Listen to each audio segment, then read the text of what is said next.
औरत और बेटी जो मासूम बच्ची शहीद हुई है उसके कातिल को सरेआम लटकाया जाए ताकि कोट गुलाम मोहम्मद जी अवाम पारा रानीपुर में बेरहमाना तरीक़े से कत्ल थियल फातिमा फुरड़ो जे कातिल खिलाफ़ मुफ्ती आसिफ खासकली,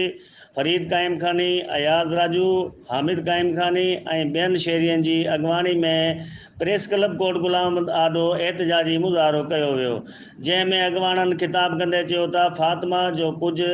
बाअसर धुरियनि पारां खून लोहड़नि जी कोशिश कई पई वञे।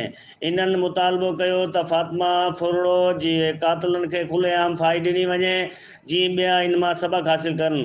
ऐं वरी अहिड़े क़िस्म जा वाक़िआ पेश न अची सघनि। अकबर अली राजपूत, इबरत न्यूज़, कोट गुलाम मोहम्मद।